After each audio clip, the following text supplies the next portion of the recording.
Area 51 બસ આટલું જ નામ કાફી છે નહીં? આ એક એવું નામ છે જે સાંભળતા જ મનમાં રહસ્ય, ષડયંત્ર અને એલિયન્સના વિચારો આવવા લાગે છે. તો ચાલો આજે આપણે જાણીએ કે આ દંતકથા પાછળની હકીકત શું છે. તો સૌથી મોટો સવાલ કે એરિયા 51 નું અસલી રહસ્ય શું છે? આટલી બધી ગુપ્તતાની પાછળ આખરે છુપાયેલું શું છે? ચાલો આ સવાલના જવાબમાં ઊંડા ઉતરીએ. જ્યારે પણ એરિયા 51 નું નામ આવે એટલે આપણા મગજમાં શું આવે? એલિયન્સ, ક્રેશ થયેલી ઉડતી રકાબીઓ, ગુપ્ત સરકારી પ્રયોગો.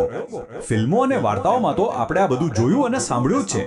અને આ બધી વાતોએ એરિયા 51 ને એક એવી જગ્યા બનાવી દીધી છે જે હકીકત કરતા કાલ્પનિક વધુ લાગે છે. પણ સવાલ એ છે કે આ બધી વાર્તાઓ, આ દંતકથાઓ આવી ક્યાંથી? એનો જવાબ છે એની ગુપ્તતામાં. એની ચારે બાજુ જે સિક્રેસીની દિવાલ છે ને, એણે જ આ બધી અફવાઓને હવા આપી છે. પહેલા તો એ ક્યાં આવેલું છે એ જુઓ. નેવાડાના વિશાળ રણની વચ્ચોવચ, જ્યાં આજુબાજુ માઇલો સુધી કંઈ જ નથી, દુનિયાની નજરથી બિલકુલ દૂર.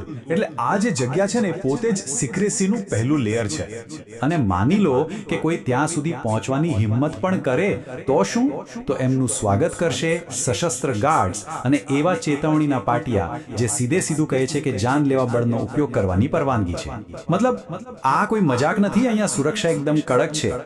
અને સૌથી નવાઈની વાત તો એ છે કે વર્ષો સુધી, દાયકાઓ સુધી અમેરિકી સરકારે તો એ માન્યું જ નહીં કે એરિયા 51 નામની કોઈ જગ્યા છે પણ ખરી. જ્યારે સરકાર પોતે જ કોઈ જગ્યાના અસ્તિત્વનો ઇનકાર કરે ત્યારે પછી અફવાઓ અને કાવતરાની વાતોને તો મોકળું મેદાન મળી જ જાય ને. તો પછી સવાલ એ જ રહે છે, જો એલિયન્સ નહોતા તો પછી સરકાર આટલી બધી મહેનત કરીને શું છુપાવી રહી હતી?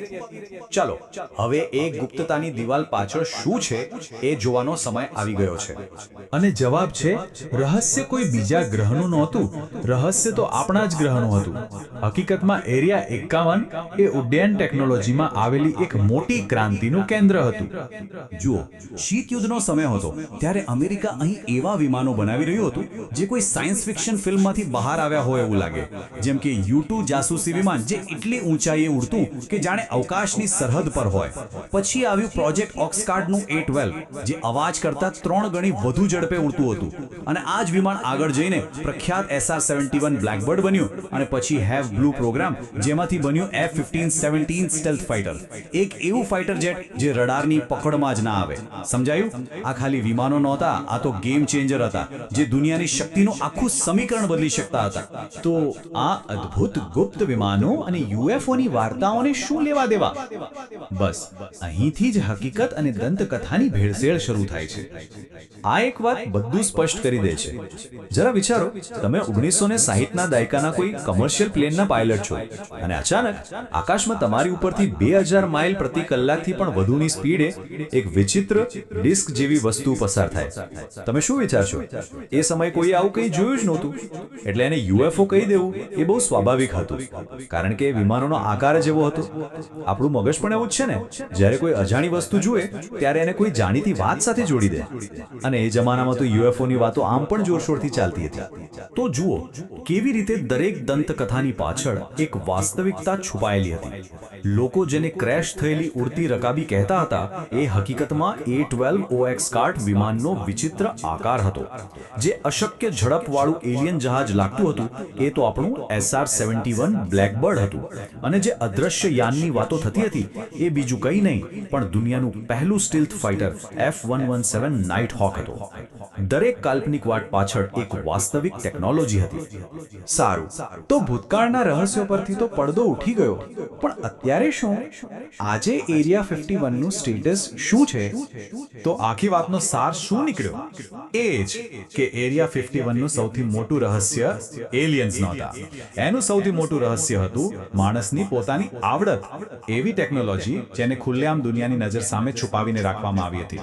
અને એવું નથી કે હવે બધું ખુલ્લું પડી ગયું છે. આજે પણ ગ્રૂમ લેક પર આવેલો આ બેઝ પૂરી રીતે ઓપરેશનલ છે અને એટલો જ ગુપ્ત છે. સેટેલાઇટ તસવીરોમાં ત્યાં સતત કંઈક નવું બનતું અને હલચલ દેખાય છે. એનો મતલબ એ જ છે કે પડદો ફક્ત ભૂતકાળ પરથી ઉઠ્યો છે. વર્તમાનના રહસ્યો તો હજી પણ ત્યાં જ દફન છે. અને આ જ વાત આપણને એક છેલ્લા અને સૌથી મોટા સવાલ પર લાવીને મૂકી દે છે. યુટ્યુબ, બ્લેકબર્ડ, સ્ટીલ્થ ફાઇટર, આ બધા તો ગઈકાલના રહસ્યો હતા. તો સવાલ એ છે કે આજે એરિયા 51માં કઈ નવી ક્રાંતિકારી ટેકનોલોજી પર કામ ચાલી રહ્યું છે.